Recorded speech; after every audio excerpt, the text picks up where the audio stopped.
When you think of an ancient clock, you probably picture this: a stick and a shadow. Simple, a little primitive. But what if I told you that was like comparing a paper airplane to a fighter jet? For thousands of years, ancient civilizations were run by clocks of incredible complexity. We're talking about machines that used water and fire to automate their world and control empires with a precision we've all but forgotten. These weren't just gadgets.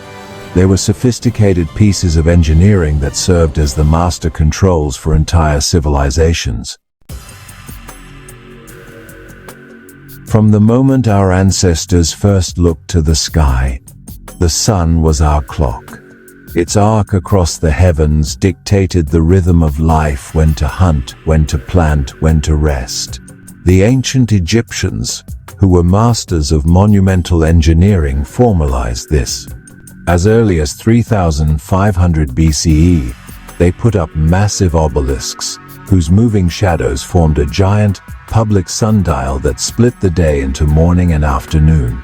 By 1500 BCE, they had even developed portable shadow clocks, clever devices that could divide a sunlit day into 10 distinct parts. The Greeks and Romans took this even further, installing sundials all over their cities.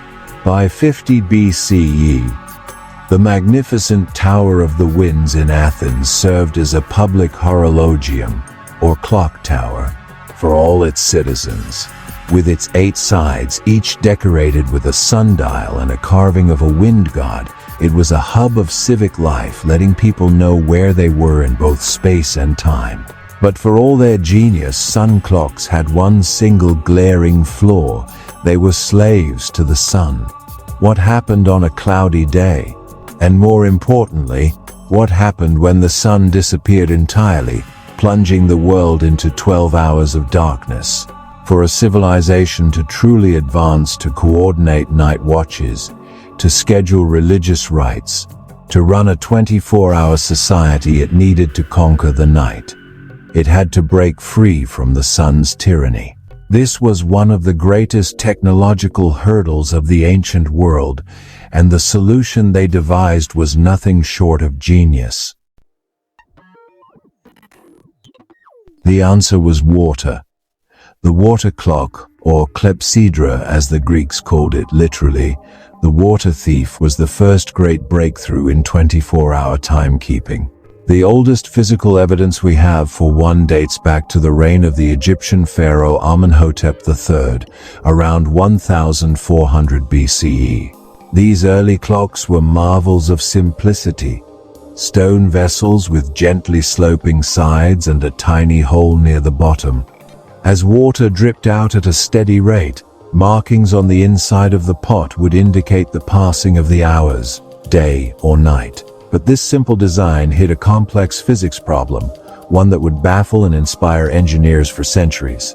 If you just poke a hole in a bucket, the water flows out quickly at first when the pressure is high, and then slows to a trickle as the bucket empties.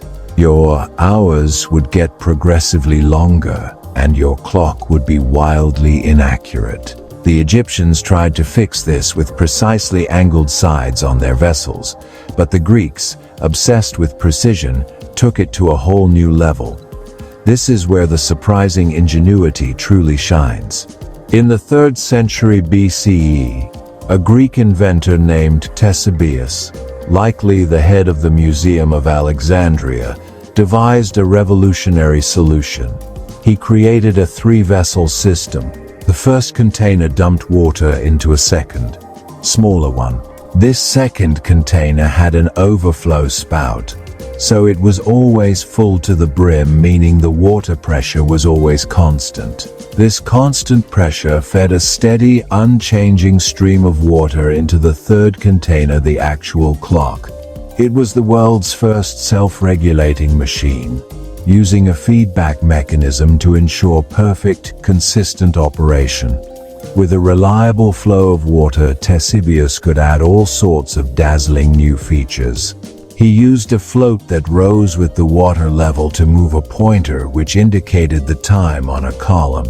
He even added a system of gears to slowly rotate that column, adjusting the length of the hours to match the changing seasons. His clock wasn't just a clock, it was an automated calendar. This invention was a foundational leap in accuracy, though other complex devices like the Antikythera mechanism also existed around that time. Ctesibius's principles were so advanced they wouldn't be dramatically surpassed in clockmaking for nearly 2,000 years with the invention of the pendulum clock. These devices became essential.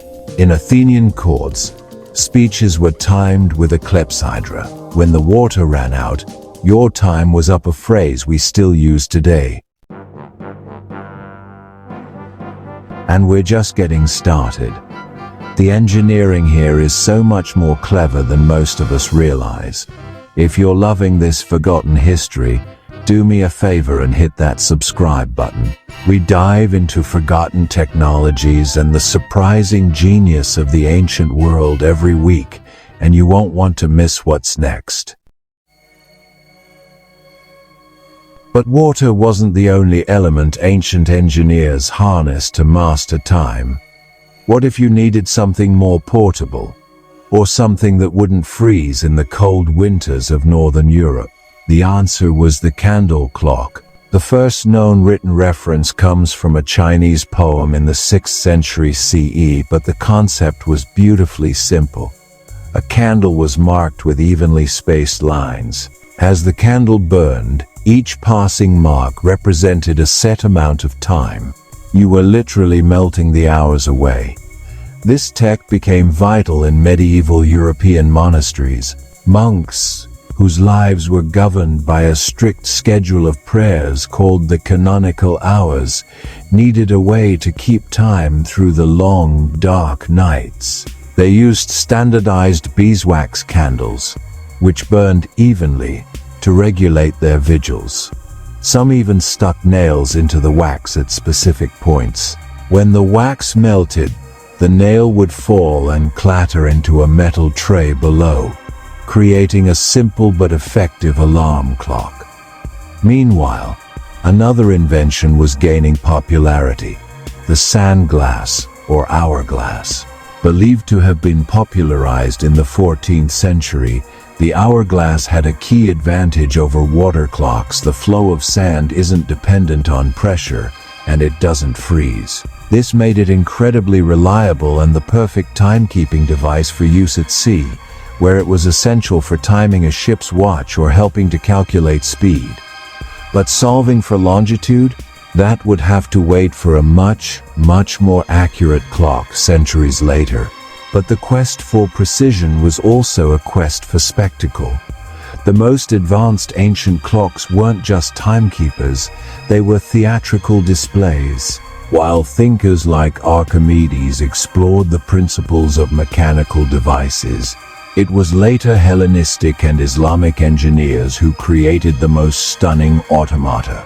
In the medieval Islamic world, geniuses like Al-Jazari designed monumental castle clocks that were over 11 feet tall and featured entire bands of mechanical musicians who would play on the hour, a testament to the stunning fusion of science and art. These clocks were far more than just novelties for the rich. They were the engines that drove society forward. The ability to measure time accurately, day or night, was revolutionary. Public clocks, like the one in the Tower of the Winds, synchronized the lives of citizens, standardizing time for commerce, legal proceedings, and public gatherings. Merchants could better estimate shipping arrivals, and labor could be organized into shifts. In the military, timekeeping became a strategic advantage. While early commanders relied on the sun's position, the development of more precise clocks allowed for the coordination of complex maneuvers, especially during sieges or night attacks. It could be as simple as a centurion lighting a candle of a specific length to time a watch rotation. For science and religion, accurate time was indispensable. Priests used water clocks to ensure rituals and sacrifices were performed at the correct celestial moment. Astronomers used them to time the movement of stars across the meridian, creating the first detailed maps of the heavens. The division of the day into 24 hours, an idea we got directly from the Egyptians, was born from this intersection of astronomical observation and religious practice. The Babylonians would later give us the base 6-0 system for dividing those hours into the minutes and seconds we still use today. These clocks were the heartbeats of ancient cities, regulating the flow of life, work, and worship. They were the unseen systems of control that allowed empires to grow, armies to coordinate, and knowledge to flourish. So the next time you glance at your phone to check the time, remember the long, ingenious journey that got us here. The story of ancient clocks isn't one of simple sticks and shadows. It's a story of brilliant engineers who wrestled with the fundamental forces of nature, pressure, temperature, and friction, and bent them to their will. They created self-regulating machines, automated calendars, and dazzling automata thousands of years before the Industrial Revolution. These weren't primitive tools. They were the master controls of their time, a testament to a forgotten age of precision and ingenuity that quietly shaped the world we live in today. If you enjoyed uncovering the hidden complexities of ancient technology, be sure to subscribe and turn on notifications. We have a lot more history to deconstruct. Thanks for watching.